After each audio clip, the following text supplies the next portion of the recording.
Okay. But they're in there. Okay, great. All right, you want to walk in together? Okay, great. Hi, everyone. Hi. Good afternoon. Hi, I'm Kimberly Yee, and I'm the State Treasurer of Arizona. How was your day going today? So early on, my parents taught me the value of savings. And I think you see that in a lot of Asian American cultures where, saving is an important concept, and sometimes they save and not even spend. But I have intentionally and purposefully visited diverse communities where there are different cultural backgrounds that we have seen mistrust in financial institutions, for instance, where families that have come from somewhere else don't trust the banking system. So they hold on to their funds and they don't bank that. To save that money a little bit, it teaches you early on when you're young, like you are today, that even when you're an adult, don't forget, put some money aside. And so coming in as the state treasurer as a minority woman, they see that there is trust there, that I can share the message that if you move money aside and you start saving, it will collect interest. That's more money for you and your family. And so I really have seen a great dialogue, new engagement in these diverse communities that has never been seen before.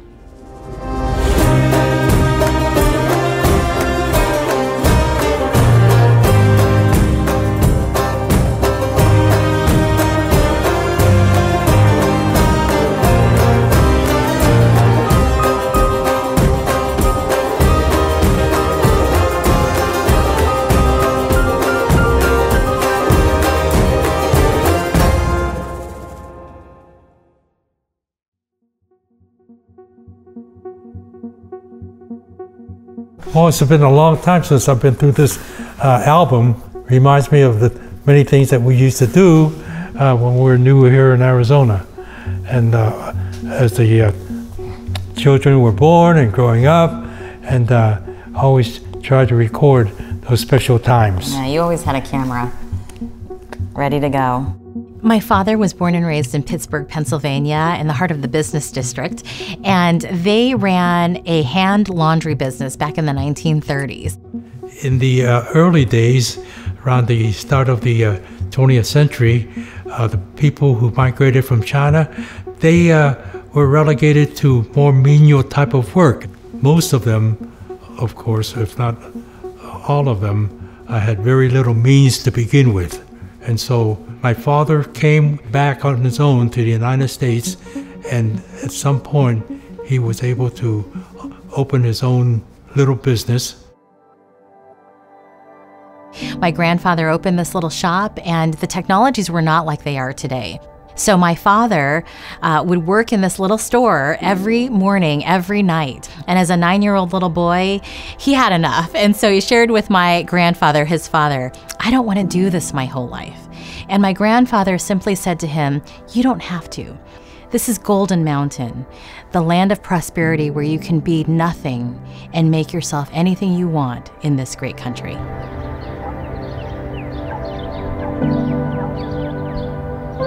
But when my grandparents retired, they came and lived in Arizona with us. And we built a little side of our house where they would live. And one of the earliest childhood memories that I have with my grandparents living with us is the Republican National Convention. And we faithfully watched that convention every 4 years. In fact, my grandfather would be so excited to watch this convention that he would pull out our family camera and take photos of the convention as the days went on.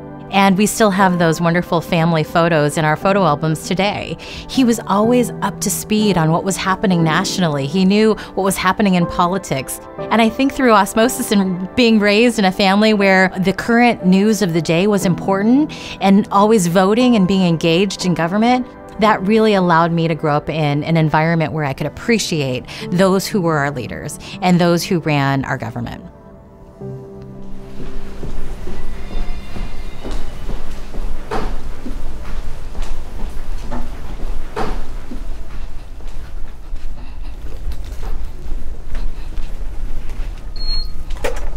15 years ago, I would walk through the doors of the Arizona Treasury as an employee. I was a staff member of a former Arizona State Treasurer. And today I walk in as the treasurer of Arizona, an elected statewide office holder. And really, it's certainly an honor and a joy to serve in this position. And not only be in the office I used to work in, but now to run the office as its chief executive officer. This position has been a job I've trained for many, many years, and I'm truly honored to serve in it. Hi, Treasurer. Good morning. Good morning. Just some calendar. Okay. Things to go through. You'll need to leave at 10:20 to get to the Rob Conyer show. Okay. You'll talk about financial literacy, savings. Great. Then after that, you go to Boys and Girls Club, Okay. and we do an AZ 529 Okay. presentation there. The bags are all ready with the school Oh, good. supplies. How many kids are we going to see today? I think they've prepared about 100 bags. Okay. Well, I think Okay. we are ready to start our day and start with the leaders meeting in the conference room. Yes, Excellent. they're ready. Thank you. Okay. As the state treasurer, we want to make sure all of our divisions that are working for the taxpayers get to see each other every day and make sure that we are talking about what our projects are. And so these morning meetings, these leaders meetings, allow us to engage together at a leadership level, and then all of that communication goes to each employee in the office. Any new issues on the bill, the federal bill, the inflationary bill? It hasn't affected our debt instruments, but it has affected equities. We're in a very good position. Probably the best we've been in decades. Excellent. Great news. They should be updated. It's always great to go back on the show with Retire Right with Reverse Rob and talk about money. And we enjoy our conversations because not only are they tips for our average families, but also we talk about the economy and where we are and what we foresee. Last time you were on the show, we spoke about you've been a champion for financial education in Arizona over the last decade. Can you tell our audience a little bit about the efforts you've taken around financial literacy? So we have a number of families who are on government subsidies and welfare programs. We don't want them to be in a long-standing situation like that. We want them to get off of the rolls of the government and be self-sustaining. And so I took a look at a bill and we proposed it. It passed. It's now state law that requires our Department of Economic Security that hands out those government subsidies to allow for those families to also take financial education as one of their workforce requirements. That's so great. And again, it allows for families to be self-sustaining and get them prepared on how to manage their money. Awesome. You're doing great work. Always a pleasure to have you on the show. Thank you so great much, to Rob. see you. Good to be Thank here. you. You've listened to the Retire Right with Reverse Rob show. My special guest, Treasurer Kimberly Yee. When I was a high school senior, I was a journalist and I was on the school paper. And not only was I a reporter, but I was also the editorial cartoonist. And while I was in government class in high school, I was learning about First Amendment free press rights. Yet in my journalism class, I wasn't able to exercise those First Amendment rights because we were censored. And in that experience, I happened to raise it with a state senator who was representing my legislative district, and he said, we're going to do something about this. And so he decided to run a bill in the state Senate and asked me to testify on that bill. And as a senior in high school, I had never been to the state capitol before, much less sit in a hearing of the State Senate Education Committee. And the bill would have allowed for student journalists with a teacher advisor to be able to have those First Amendment free press rights. I was able to testify and share my story. But it also allowed me to see that this is the people's government. Bills become laws because of the people. And to have that positive experience early on, it allowed me to really look at political science as a major going into college.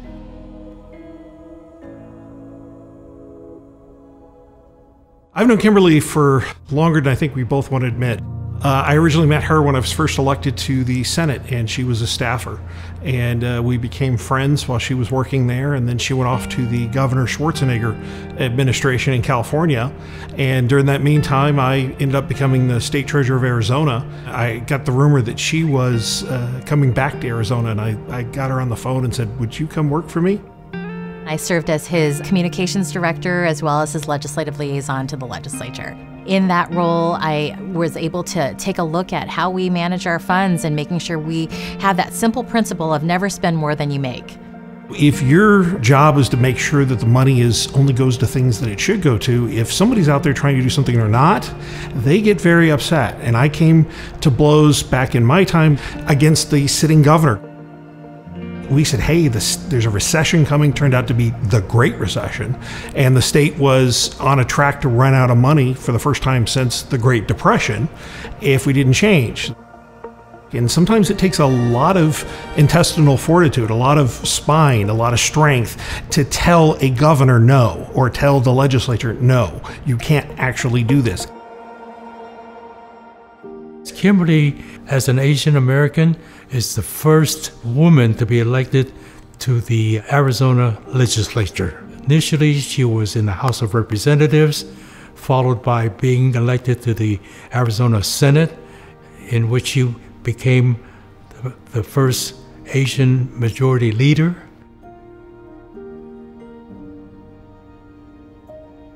I think one of the great things about Kimberly is you see Kimberly and you see somebody who's very successful because of their abilities.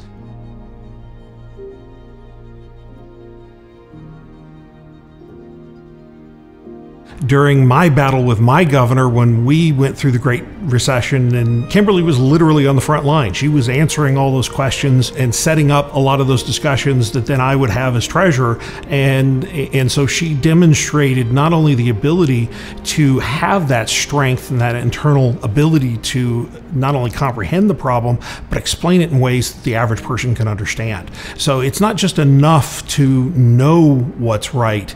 Being able to explain it so other people can support you is just as important.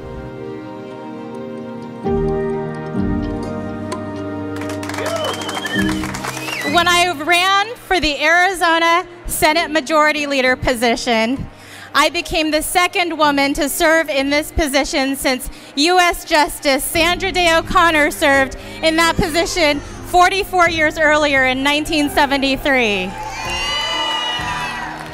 And today, with your help, I've become the first Chinese American Republican woman to hold a major statewide office in the entire country. Thank you so much for your support, and thank you for making Arizona's history. Well, it's really great as a former treasurer to see someone that I worked with, the team that I built is still there, and not only still there, but Kimberly Yee, who was one of the people I really wanted on my team, has now the chair. She's in my old seat and running the show. That's really exciting, gives me a lot of pride.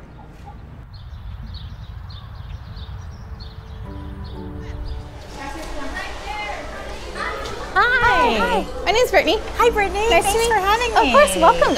I'd love to show you a room. Okay, sounds great. Yeah. It's amazing to see different areas of the state and how they react to money management. And we visit with little kids as early as kindergarten.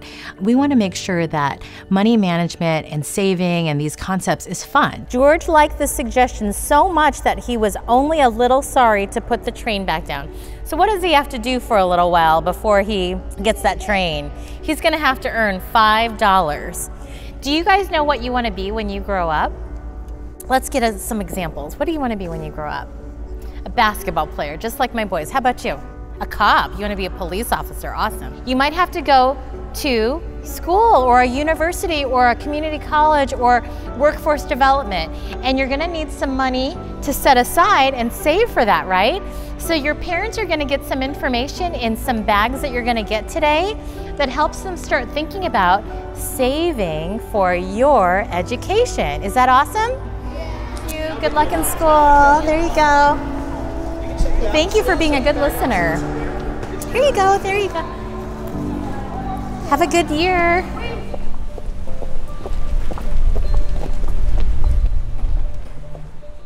I was the first state treasurer in Arizona's history to visit all 15 Arizona counties in my first year in office, and I continue that effort. So really meeting face-to-face with our local government officials, having and establishing those key relationships has grown our investments in local government.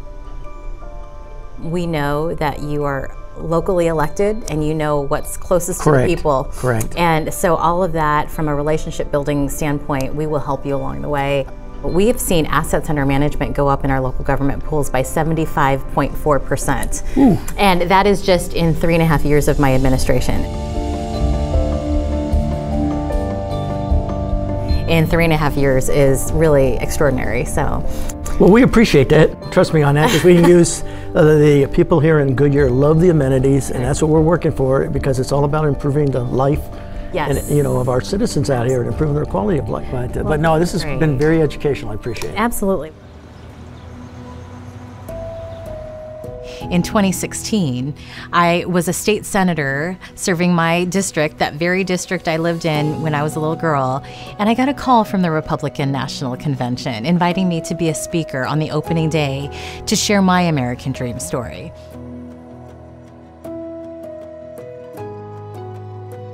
And it certainly took me back to the place where I would be sitting next to my grandfather. And back when I was a young girl, I didn't fully understand the content of those speeches, but I understood it to be a celebration.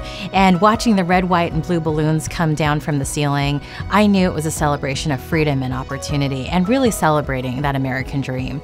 So, to be invited as a speaker on the stage on the other side of the television, truly it was an honor to receive that invitation. And as I received the details of where I would be, and the convention would be in Cleveland, Ohio, the call that came next was that I only would have one ticket for a guest. And coming from a family as large as mine, that was a difficult call to get. So my husband, without any hesitation, said, "You have to bring your father." This is the 9-year-old boy who is on his knees sorting laundry in that little hand laundry business. And I was honored to be escorted to the stage by my father on that special day.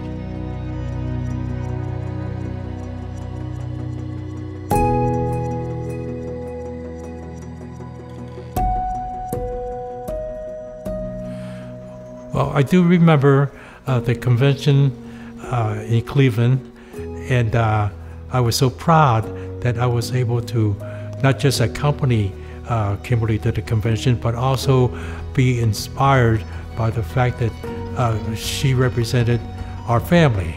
And right before she went up to the podium to give her presentation, I said to her, "Grandpa would be so very proud of you if he were here today." I never would have imagined that I would be on the other side of the television sharing my American dream story to the entire country. And really it was a moment and a story that I would never have guessed I would have shared, but a dream come true for sure. The American dream story doesn't end today. It's something that I value, that I am giving to my young children. And that is something that we need to share with so many other families across this great country. The American dream is just beginning. And this is the story of someone who comes from a very humble family, starting from nothing. She has opened up doors for even others that aspire to get into government work. And in fact, people have told her that she has been an inspiration to them simply by virtue that she's earned elective office here in the state of Arizona. Who would have thought that young senior in high school who was testifying behind the podium about a piece of legislation would then serve on the other side of the podium as a state senator representing that very same district that I grew up in and being the chairwoman of the Senate Education Committee on the other side of the dais? And who would have thought 15 years ago when I was walking into the doors of the Arizona State Treasury as a staff member, working for a former statewide elected official, to be 15 years later elected the State Treasurer of Arizona? So these stories really are the pathway of what I have learned and been trained for, but continuing on with that path and serving the people of Arizona. It's truly a blessing. It's an honor. It's a public service.